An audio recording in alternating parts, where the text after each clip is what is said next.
man went to God and said, how much for the perfect soulmate? You know, what do I have to give up for the perfect soulmate? And he's like, it's going to cost you an arm and a leg. He's like, Best I can do. what can I get for a rib? How much for just one rib? Ready to dive deeper into your spiritual journey? Join Dave Drum and Ben Garcia as they explore the raw, honest, and nuanced experiences of modern spiritual men. Here is something to chew on. Because let's face it, like, the silliness of social media, right? That so much stuff is taken out of context, and a lot of times there is no context.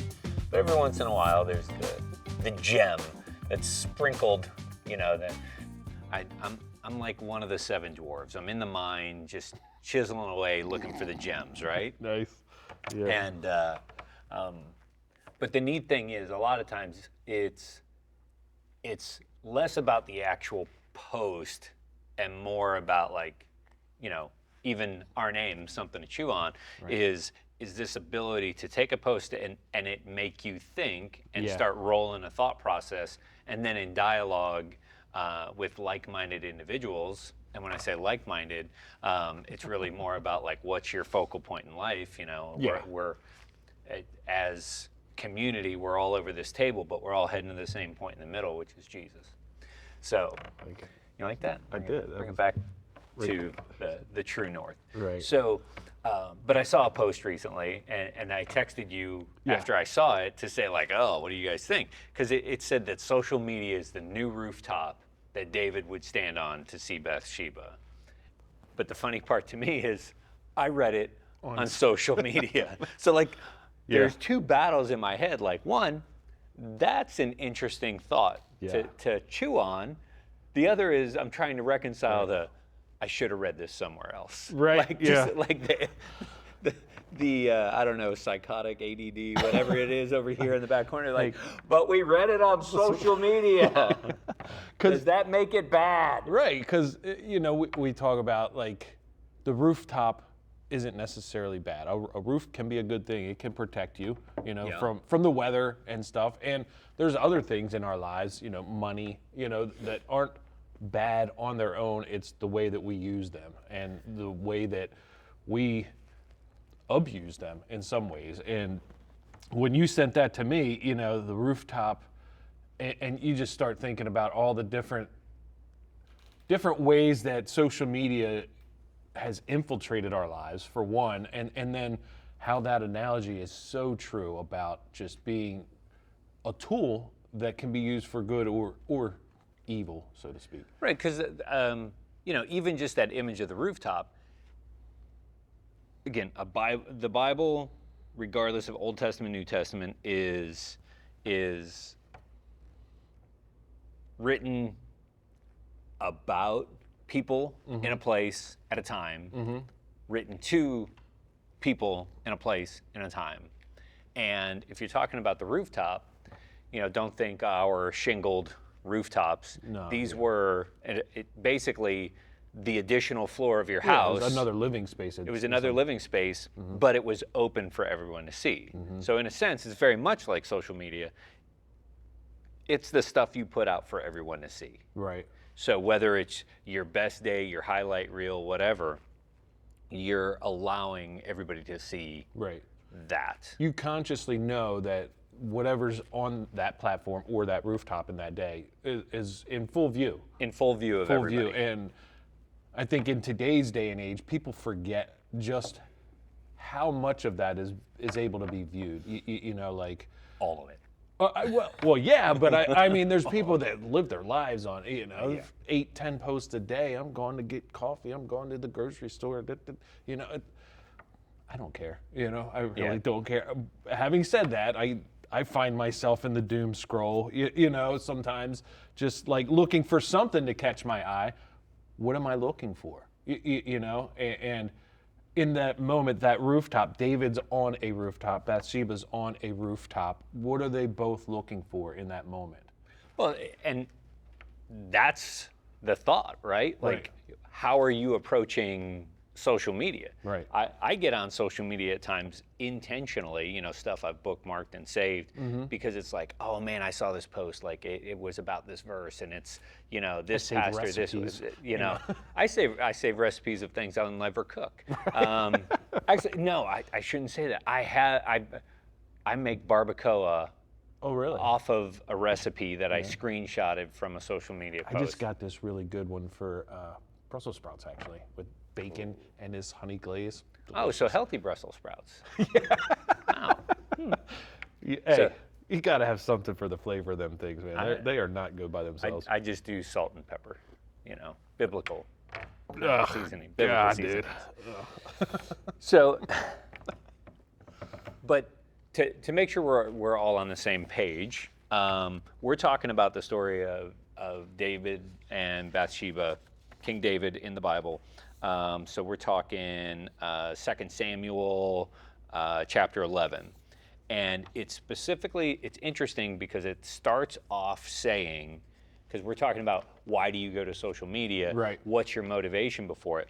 And what's interesting is, to me, reading the Bible and the context around it and stuff like that, the things that are written and the things that are not written. Implied. Implied, or the original audience would have inferred out of the text because they just knew it. that's the way that That's just how it was. 1,000 years from now, reading about social media, they might be like, what is social media? Is that like a newspaper you read in the park? Yeah. Like words don't have the same meaning at different times, different generations. But, so what is said is, in the spring, at the time when kings go off to war, David sent Joab out with the king's men and the whole Israelite army, but David remained in Jerusalem. So there is context set up that, hey, this is the time when kings aren't home. Right. This is the time when kings are doing something. They're doing kingly things. Isn't it also interesting, to just a little side note, that like when it come wintertime, they're like, all right, we're going to shut this down till the spring. You know, let's just, nobody needs to freeze to death out here. If I bludgeon you to death with my sword. Think about it. You know, like if you rack your knuckles when your hands are cold, oh man, that hurts. That hurts so bad. Like I don't want that. Spear to the chest, I can take that, but I am not freezing to death. Anyway, sorry. You just imagine trench warfare. Like, bro, it's too cold for this. Too cold for this. Like, let's just sit around the fire together. Like, all right, here's the thing. When the bosses are gone, at 15-minute intervals, you get the top, the quarter, and the 30, and you lob the rounds or the spears or the arrows. Right. And then what we'll do is at the 10-minute mark, you know, that way none of us get hit. You're right. Actually happened in World War II? Yeah, Christmas. There was a yeah, that's in that. like a 18-hour like a ceasefire. Yeah, Germans and Americans got on the battlefield together. Together. Yeah. Crazy. Like. Talking about godly things. Well, yeah. And how guys would rather hang out than kill each other. Imagine that. Weird. So anyway, David is supposed to be out at war. He should be out at war. He should be, but he's not. And what we don't know, I don't think the context gives us that, like why he decided to stay back. You know, Joab, his right-hand man, went out there and did some stuff. It does say that when Joab went out to war, that he couldn't overthrow the Amorite army, I believe, until David came out there. No, it says they destroyed the Ammonites and besieged Rabbah. But they didn't take the whole city. I read that. Anyway, that may be in another war fight. Another passage, because again, you know, different books of the Bible reference same events. Yeah, I think I'm thinking. If you want to, it might have been like 2 Kings or 1 Kings or something that I'm thinking. So this is obviously 2 Samuel. Yeah. So sorry. It says one evening David got up from his bed, walked around the roof of the palace. From the roof he saw a woman bathing. So what's interesting is David's not where he should have been. Right. With the people that he should be around. Right. People holding him accountable to his.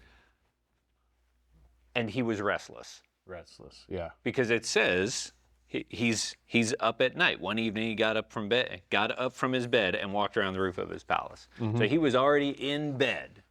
So something's obviously going on in his head that he's not sleeping. He's not where he's supposed to be. He's not with who he's supposed to be. And so in that respect, I would say that Rooftop is a lot like social media. Yeah. In I need something to medicate me here. Right. So he goes for a walk, which He's- is pretty neutral in and of itself. Right. He's looking for something, like you say. There's something on his mind. It's not inferred in there what exactly it is. It could just simply be that he's restless because he knows he should be out at war with his men and doing that thing. But in that moment, that midnight stroll, or it doesn't say what time. It says he was Just in bed. evening, yeah. Evening.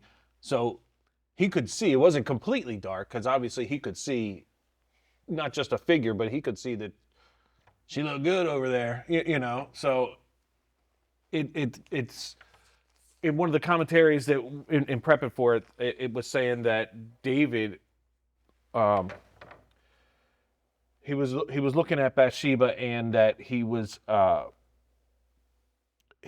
restless because he wasn't doing what God had put him to do.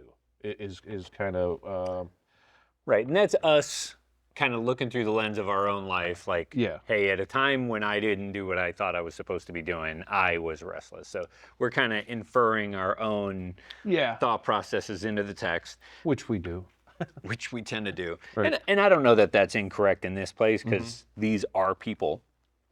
But it's, so again, he's scrolling the rooftop of the palace. It's midnight. He's doomed, scrolling, laying in bed, And he sees this girl and starts like, hey, who's that? That's like clicking on the profile to see the other pics, to see like what's she doing? What's she about? Yeah. But in preparation for this, doing some reading, there is obviously, for those of us who understand and know the story, there's a focus on David and his actions. He's the king of Israel at this point, king of God's chosen people. Man after God's own heart. Man after God's own heart. Which is hard to reconcile with this sometimes, but we'll get to that later. But there is a lot of questions about Bathsheba's role in it. What's she doing out there? Why is she taking a bath on a rooftop? Because, again,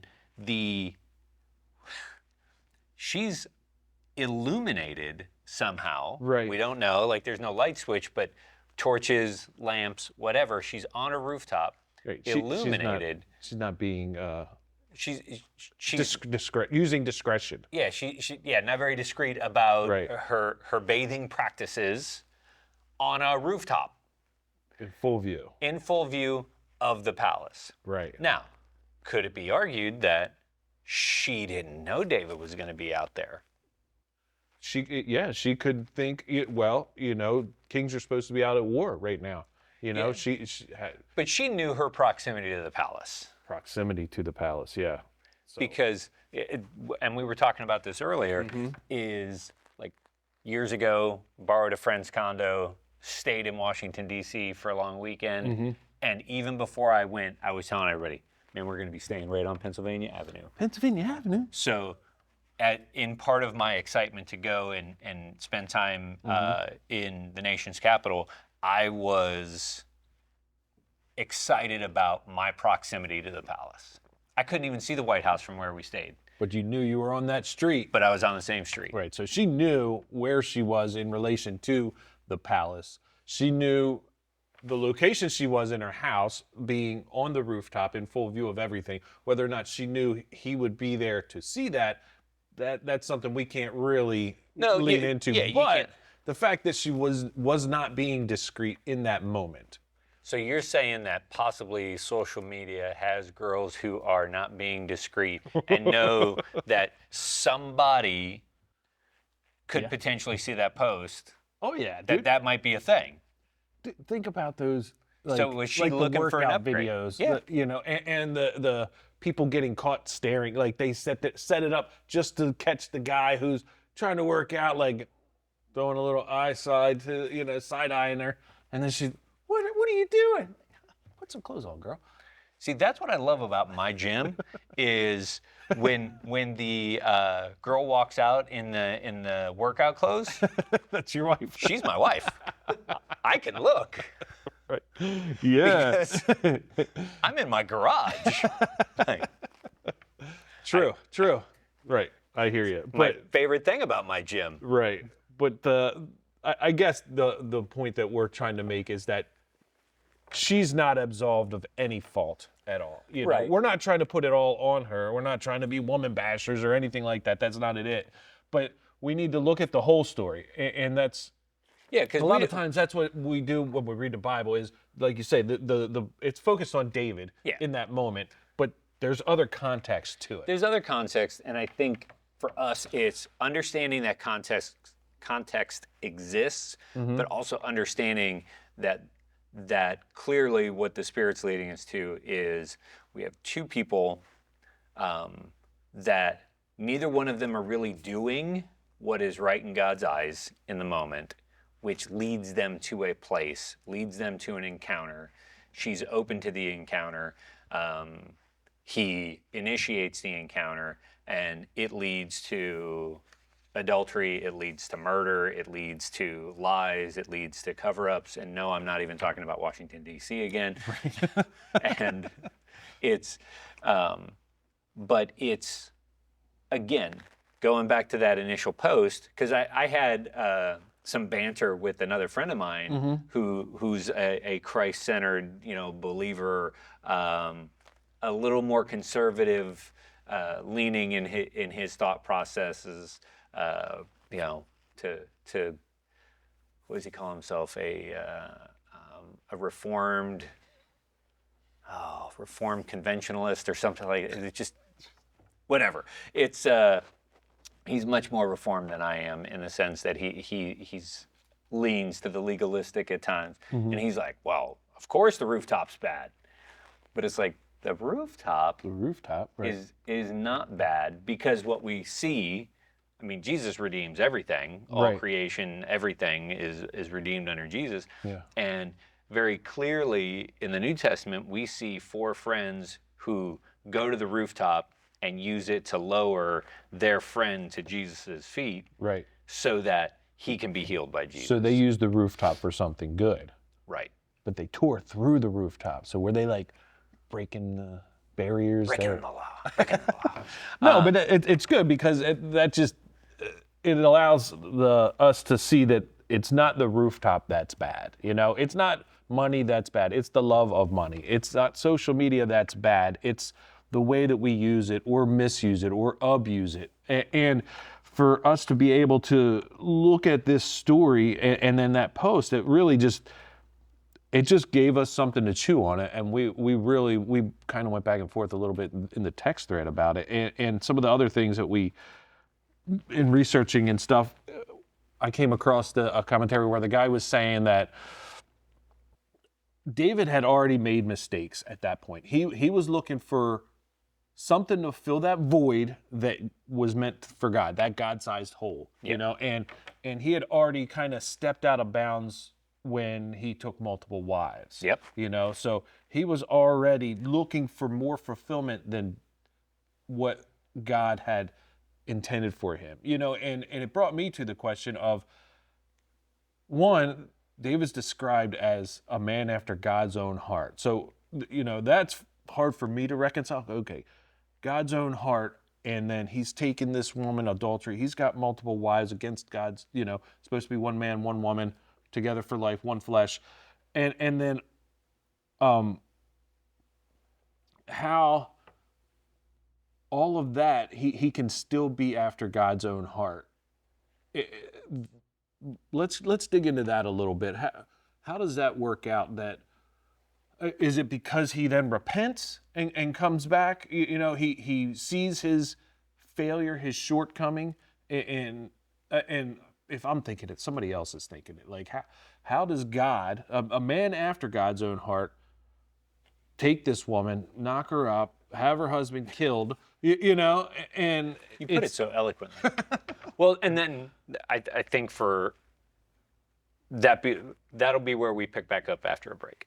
All right, thanks.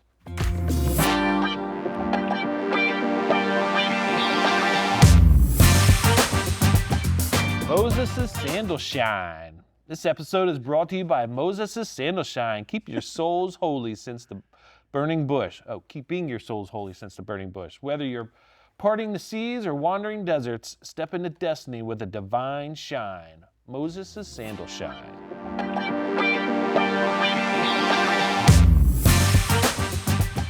So we were talking about David and being on the rooftop, and we kind of circled into, he was searching for something. He is a man after God's own heart. Right. And, for me, talking about this, reconciling this in my brain, it's like, how did David go from this anointed shepherd boy, killed Goliath, David's the killer, slain the tens of thousands, Saul only the thousands, and a man after God's own heart. How is he that and this adulterous murderer? All right. So I think the issue is what we believe it would mean to be a man after God's own heart. Right. If God is perfect and God is sovereign and God is Just. yeah, and God has the end in mind, Mm-hmm. then David has to have all those things because his heart, he's a Right. man after God's own heart. I guess that's where I'm getting hung up. So in order to wrap your head around how does a guy who is violent, not in a negative context, he was a warrior. Yeah. He killed Killed some mothers. he killed a lot of people Yeah. at the direction of Yeah. God. Right. Which that's a whole other conversation we could have. But so he's a violent man. He obviously has the capacity to sin. Mm-hmm. So how is he a man after God's own heart and do this? Like, we look at it as a duality. Right. But ultimately, it's the response, I think, because David is known for a couple of things. Yeah. Outside of the specific instances, he's known as someone who delights in worshiping the Lord. Right. Like it talks Songs. about him singing and dancing, Playing the lyre. the lyre and the harp and the timbrels. I don't even know what a timbrel is. I always think tambourine. That's in my mind just because it starts with the T. Yeah. Yes. But so he is known to delight in and to worship the Lord. Right. He is also known for crying out to the Lord because you get into like Psalms and his laments. Yeah. When he's in 17 years on the run. Yeah, when he's being pursued and he's hiding in a cave and it's Those are some of the best psalms too. crying out like why did you do this to me? Right. But I'm going to worship you. I'm going anyway. to trust you. Yeah. But then I think a third thing that he is known for is his ability to repent. Mm-hmm. When confronted, his willingness. Willingness, Because everybody yeah. has the ability to repent. Yeah. He has a willingness to repent. Yeah. To zoom back out and go, oh man, What did I just do? Right. I've sinned against you. Yeah. I've sinned against, this life you laid out for me. Mm-hmm. So I think that is why God refers to him as a man after my own heart. His willingness to repent and see his mistakes. I think all three of those areas. Right. The delighting in the Lord, Mm-hmm. the crying out to the Lord. The dependence upon. Yeah. Yeah, because it's Believing. never the highlight reel that God's getting. Right. He gets the highlight reel and the misery. Yeah, that's good, You know, man. he doesn't try to clean himself up and then go to God. Right. He's just like, I feel like I'm going to die. Right. So here, God, I still trust you. But then ultimately his willingness to repent for his actions. So, but how does he go from dependence to, hey, girl, is Right. I think the bigger question. Right. How are we? what we do with the power and influence that we have in life. I think that's kind of where I feel like that conversation goes. Like, how we can get comfortable in a situation, how we can start to manipulate those around us because we feel like we've been anointed or we've been given something, whether that's in the workplace or, again, on social media, going back to that, like, we have a lot of followers, so we have a lot of influence, and being able to be responsible and respectful with that influence that we do have. We're up to like almost 45 followers on the YouTube, so Wow. we got some influence. No, I'm just When we have tens of followers. tens of followers. Though. But seriously, if David had gone to war, we wouldn't have this to talk about. So in the greater scheme of things, in the greater God's plan, we talk about God's outside of time. And we are a dot on the timeline that is life. I'm trying to think of how to word this. If he had gone out to war, he would not have been looking. We would not have this story. We'd have had a story, Yeah. but we wouldn't have had this story Right. if he weren't there. But if this is the condition of his heart, Mm-hmm. we would have had this story at some point. Yeah. Because if he's seeking to self-medicate by engaging in this destructive behavior, Yeah. in taking things that haven't been given to him, in engaging in relationships that don't align with God's purpose, that's going to happen. This is the Saving Private Ryan scene where they're on the beach and the bullet glances off the dude's helmet, Like, oh. and he pulls it off to look at it. He's like, ah, and then he gets zipped in the head, and he's out. That's I dodged the affair with my secretary, Right. get home and hook up with the babysitter. Right. Like, if your heart is in that place, You're gonna find it. our world will provide the rooftop for you. That's a good way to look at it. So, what can we do to protect our hearts? What does that look like? It's different for everybody. Andy Stanley wrote a good book probably 15 years ago now called Guardrails, and he's just as recently as like last November he recirculated that sermon series, and he talks about proximity is one of them. And you got to have people, and we've talked about this, accountability partners, having people in your corner that have your best interest in mind.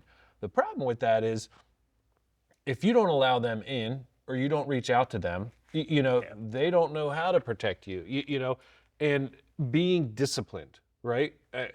David in the field was disciplined about protecting his father's sheep. He was practicing the slingshot and just being disciplined towards God and everything. And I think about my life and how I go through seasons of discipline, right? Whether that's working out and eating right or not, or, being disciplined on social media and just like, wow, man, I am spending way too much time on that. Let's just turn that off for now, and how like, this whole thing was born out of me and you working out together and the conversations we had in that corner, or in your garage, not in the corner.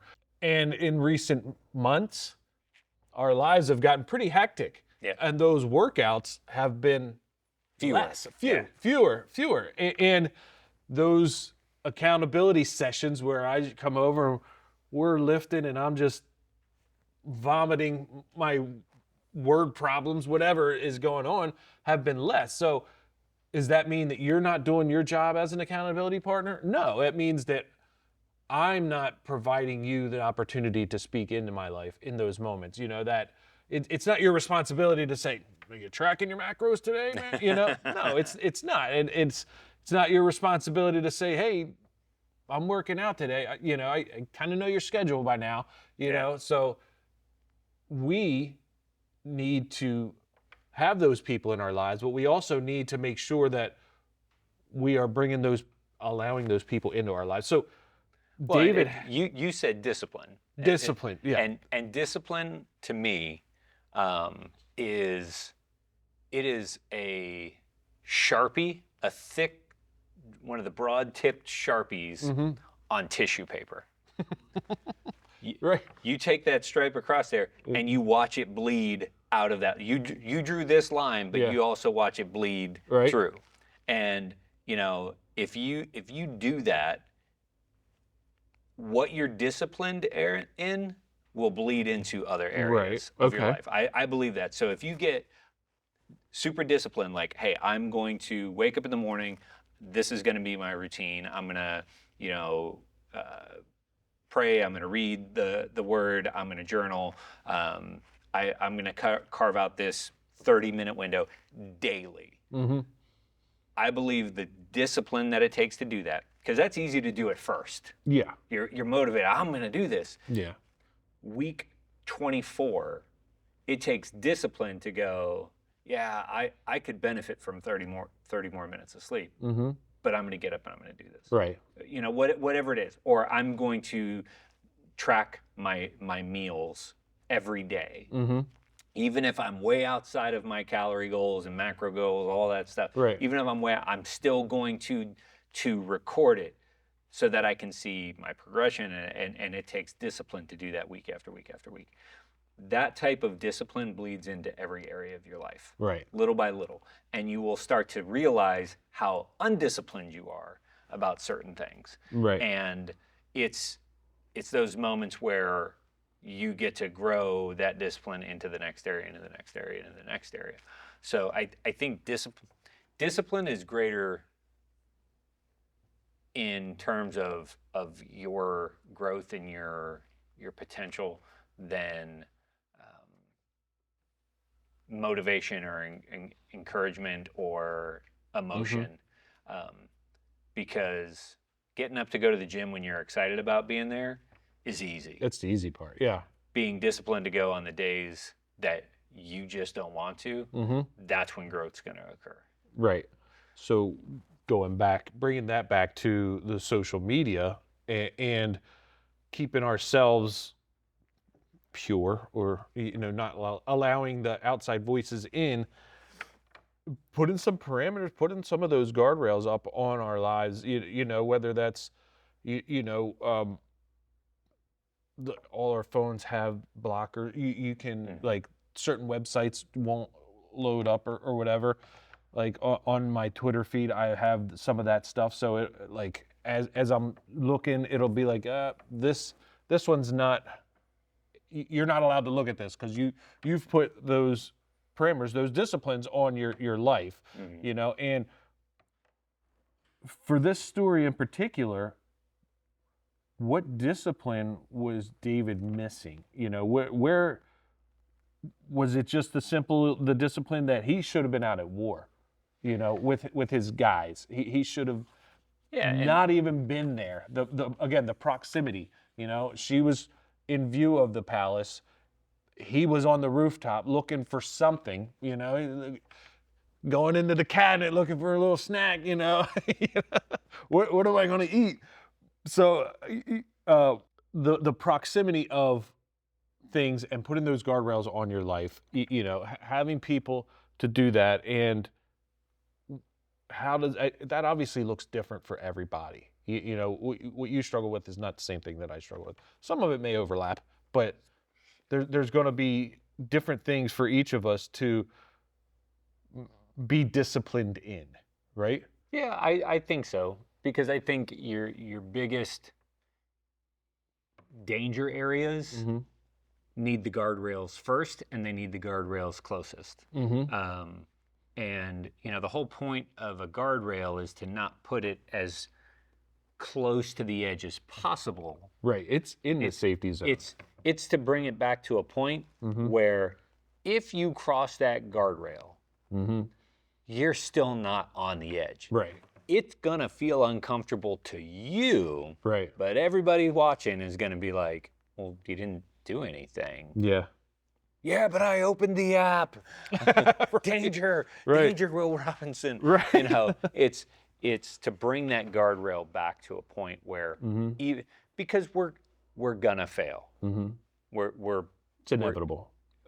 there are We've we all fallen short. we all fall short of the glory of God. Right. And it's to choose to have the discipline to set the guardrails in a location that is an issue for you. And you know, the advantage of having that accountability person is their ability to see a blind spot. Yeah. Like, I never realized this was a hairpin turn. Like, I was just kind of winging it. Right. Oh no, you should probably not get too close to that edge because it's Yeah. crumbling. Right. Because and that goes back to allowing people into your life Absolutely. to see those blind spots that you know, or at least allow them to get a full view of your life. You know, on social media we talk about the highlight reels. Yeah. You know, you see just what people you allow people to see what you want them to see on there. Yeah. And you need to realize that's what they're doing as well. You know, they're not there's also the people on there that just put it all out there for you.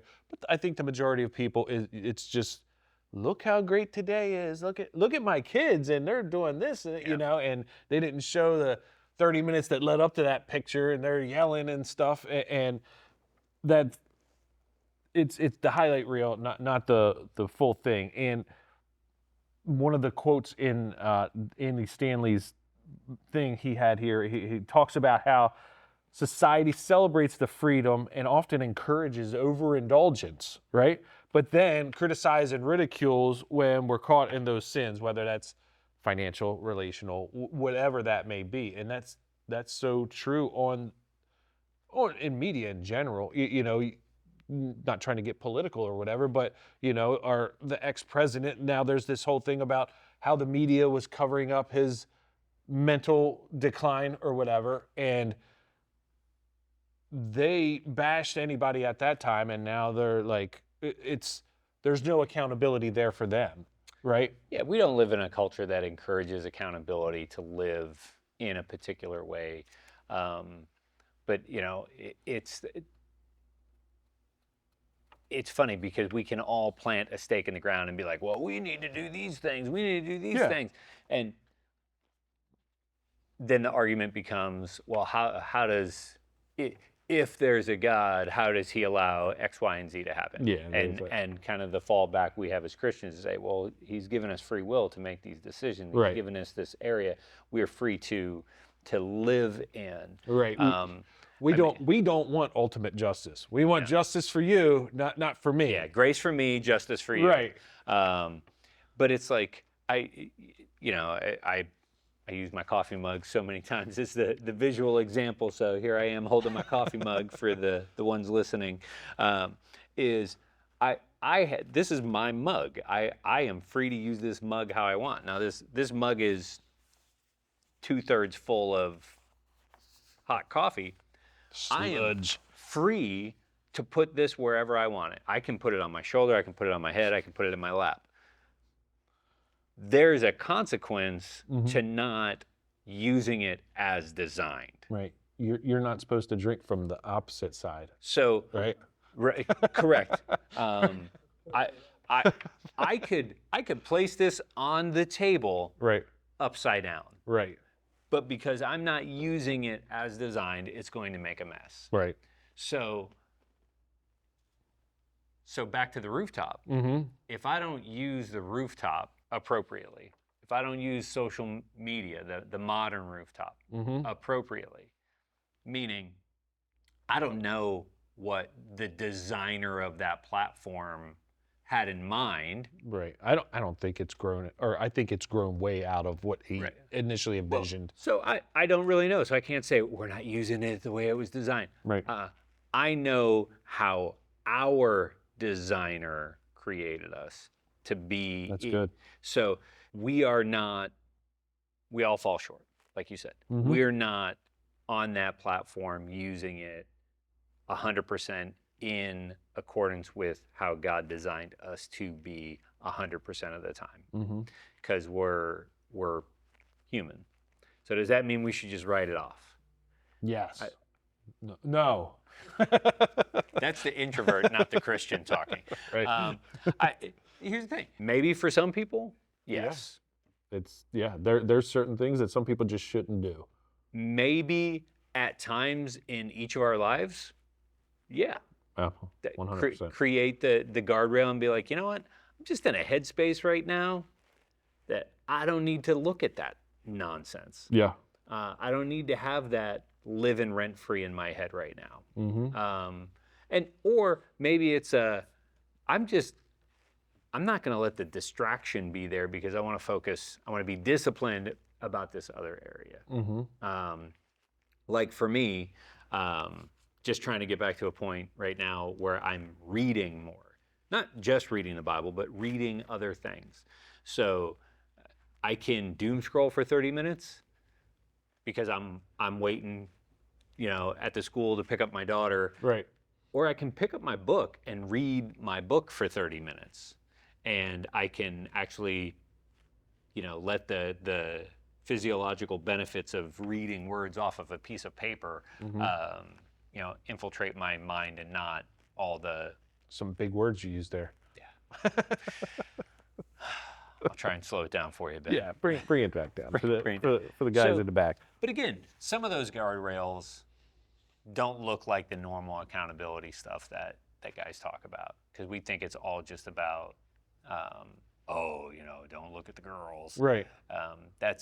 I think in Western Christian culture, that's what accountability has been whittled down to. But Yeah, it's I really thi- about like, hey, this is the man I feel like God's calling me to be. These are the areas I feel like God's calling me to. And your ability to speak into my life as a whole and go, hey man, you said you wanted to read more. Like, what are you reading right now? What are you reading? Reading Instagram. What are you reading? Playing this Plants vs. Zombie on my phone a lot. Because Right. that's the other thing. Like, you can swear off social media and then just download 18 games onto your phone and spend all your time there. Yeah, it is. It's that garbage in, garbage out. What we there's been a couple messages recently about that. Like, what we allow into us is what comes out, and Jesus says it too. It's what you eat isn't what comes out. It's talking about ceremonial it's clean. not, what you eat doesn't defile you. Right, What it's comes what's on- out of your mouth. what's on your heart, is what defiles you. And what you're allowing I think in. that's Matthew 15-ish. Okay, we'll go with that. I think Matthew 15. I'm more of a I use a broad brush. I just read it. That's how I know that. I just read it. But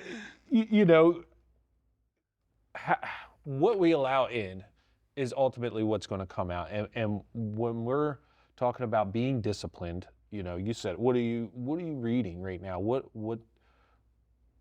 are you journaling about? I've been. It's actually, I looked in my journal and it's been Since February, I've been reading the book of John, just like one paragraph, and like really just trying to, I've heard several different pastors talk about the slow reading of Scripture, and every word is there for a reason, and when you just sit there, and I never did it before. I always was like soap, read a whole chapter, grab one verse, move on, but affording that time, that discipline of I'll take Logan to school, and then I come home. I'm usually back home by like 7:30 in the morning. I don't start work till 8, so I'll get a cup of coffee, grab the Bible and the journal, and go sit out for 30 minutes and just one paragraph, and being able to really ingest that and really ponder on what those different meanings are, so having that helps me throughout my day, or at least the next hour, before the world decides to dump on me, just get me centered and focused in the right direction before we're veering right and left, directly into the guardrails, maybe through them. Just plow right through them. So, Like Thelma and Louise off the cliff.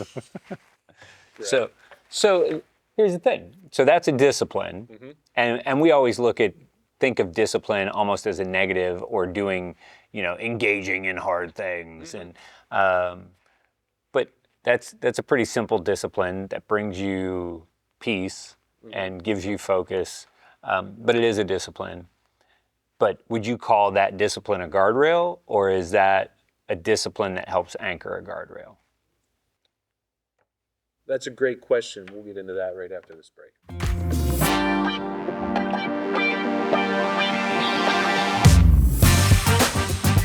This portion of Something to Chew On is brought to you by Elijah's Heavenly Snacks. Are you feeling hangry in the wilderness? Grab Elijah's Heavenly Snacks. Fire roasted, Raven approved, and profit fueling. Warning, may cause spontaneous chariot sightings.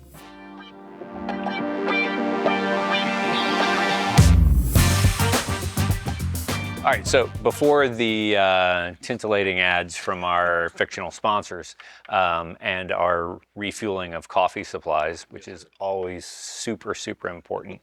So the real sponsor of Something to Chew On is in my cup right now.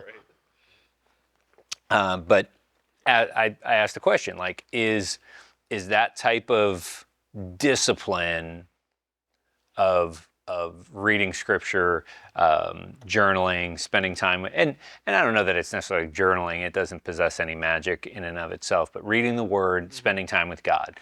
Journaling is an opportunity to kind of engage in a bit of dialogue and hold on it. For me personally, it just slows my brain down because it forces me to think at the pace I'm writing.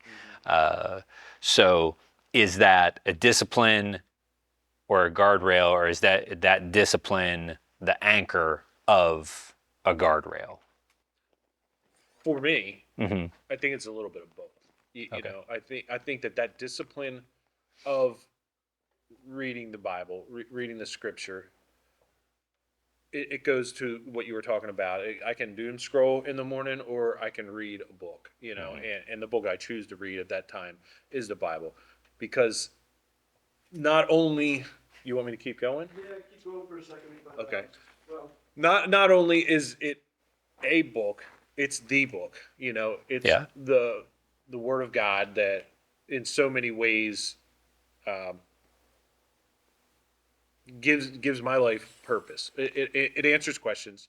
It gives me opportunity to ask questions and then think about it introspectively. Like you use the term, like, writing allows my brain to slow down, and that's absolutely true, because I've tried to, like, you know, journal through the phone, and it's totally different, man. It's way different. I tried typing on my computer a journal It's not because the my same. thought was like, oh, then it would, no matter what device I'm on, I have access to it, Right. and it's always with me. And it's like, it's not the same. I can type really fast. I can't, but it's for me, writing in my, you read my journal, it's chicken scratch. You know, but it's that moment of slowing it down, and as I'm writing, something else might come out. You know, like whatever verse or paragraph I'm thinking on in that moment, I'll start so many times. Like, the first paragraph is way different than the end. It's almost like the Psalms. You know, David, like, why'd you do this? Why'd you do that? But I'll trust in you. You know, and as I'm working through it, you know, I kind of sent something out to you guys the other day, just a text message, like, these people in my life These people. are causing me to think in a certain way, and whatever. I felt like it was me. Like, okay, are they modeling my behavior, or are they just, Satan got him? Got him! You know? Who's off the rails here? Right. Them or me? Right. And it can't be me. So answer it correctly. You know, so the question, I definitely think that me journaling is a guardrail, but I think it's the anchor of my day, my life, spending that quality time with God, and what I do with it from that point on is totally on me. You know, I mean, I can have a great revelation and oh man, like, I'm going to change the world, you know, if I just do this. And like I say, by 9:30, my job's gotten in the way. My mom might have called me and, like, bring me a coffee, whatever. And that revelation is sitting in the journal, nicely written. You know. So what we need to be careful to do is to use it as an anchor post for the guardrail and not just a post in the ground. Yeah. Because the post in the ground, what I mean is like, so if the ground is God in a sense, like that's solid, that's unshakable. You put a post there, your morning journal time and Bible reading time. Well, hey man, you like you're not going to fall off the cliff right there. Right there, yeah. It's a post in the ground. So then I tether myself to it. Have like So, but to have the periodic posts in your day, in your life, in your week, that the guardrail is attached to. Yeah. So that's kind of the visual I have, because a post in the ground is an ineffective guardrail. right It only protects you in that one in moment. that one area. Yeah, that's good, man. But by anchoring your guardrail to those series Yeah. Each and day that planting new lifestyle posts. of posts, Right. that's where the protection's actually going to come from. Yeah, that's sounds really good. So we actually have viewer interaction. What? Crazy. So we're going to take a view. So we're gonna wrap on our rooftop conversation, and we're gonna field a viewer question. Well, this viewer question kind of ties into what we're talking about. Producer Nick, disembodied Nick, is going to give us the question, and I'm going to preface all of our responses with, we don't know the question yet. No, this isn't something we studied for. So All right.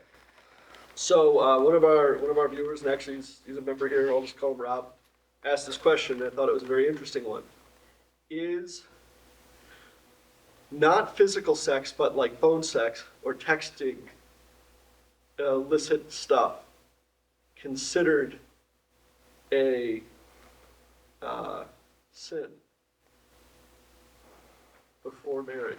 Is like a risque letter a considered? risque letter, Just Yeah. or some kind of written Oh, media. non-physical. Right. I have an immediate aversion to the question, I'll say, because the question is, how close can I get to the guardrail Right. before I fall? Not even how close can I get to the guardrail. How far can I put my guardrail to the edge Right. before I fall off? Rather than, I mean, flee from these wicked things. Yes. Like, Turn and run. Right. like never feel bad about being rude to temptation. right. That's the I'm at the grocery store and the cute girl walks up to me and she's all flirty and it's like Behind me, Satan. like blink blink Yeah. and like no response. I don't Yeah. owe you Anything. politeness. I don't owe you anything. Like I don't need this in my life. So What happened to better, brighter? yeah. Not now. What, the guy at the checkout counter? I'll be. Right. No. No, but I just the question's flawed. The question reveals the heart. Right. How much can I get away with? Right. How far can I go before I've done something? How long can I stand on the rooftop, leering Right. at Bathsheba Right. before I've done anything wrong? Yeah. It makes me think about my relationship with my wife. So when we first got together, I wasn't a practicing Christian. She grew up in a church. She was kind of in a rebellious phase at that time, and we lived together for That's where you come in. we lived together for 3 years in sin, and when we decided to get married, we actually stopped living together. She moved in with her grandparents for a year while we were engaged until we got married. And people looked at us like, what are you doing? You guys are engaged now. Why would you? And we just felt at that time like that was something that God put on both of our hearts. You have been doing this your way. Now do it my way. And because of that, I feel like He's blessed our marriage. We have disagreements, obviously. We don't fight. We've never had a knockdown, drag out, yell at each other. We rarely even get in heated arguments in front of the kids. And we've created a very nice environment for our family, for growth, and we really live towards God in that way. There's so many other ways that our lives are undisciplined, but in that way. So, like you said, is phone sex or text sex a sin? Or parchment paper sex. Where's your heart at in that? I don't think there's a right or wrong answer in that. It just like with social media, somebody might look at something and not affect them at all, and that same image or that same post might send somebody else down a dark tunnel that they can't get themselves out of. Yeah. So that's my thought on that is that if you're asking the question, you already know the answer. Yeah, and like I said, I feel like the question, the heart behind the question is really the issue. Right. Let me get up to that edge. Put my toes over. Yeah, I don't want to live on the edge. Been there, done that. So you're saying basically that's like firmly hanging your feet over the edge. Yeah. Again, I think it varies from person to person, but Yeah. I think mostly yes. Yeah. So That's good. Yeah. So, hey, we'll end on the viewer question, and then also from the standpoint of keep them coming. That was fun. Yeah. I like that. I don't know that we'll be so like firmly planted on every question we get. Right. Dinosaurs, but Unicorns. They're in the Bible. I got an answer for unicorns. But keep them coming. We like knowing that you guys are getting benefit out of this, and we would love to engage with you. So thanks for the likes, the follows, the subscribes, and all of that. And I would just ask you to, share it on your social media, share it to friends. And for now, I'm Dave, he's Ben, and this is Something to Chew On. This has been a presentation of Something to Chew On, a production of Rev 21 Media LC, created by the three amigos, Ben Garcia, Dave Drum, and Nick Smiloff. Thanks for tuning in, and until next time, keep chewing on the good stuff.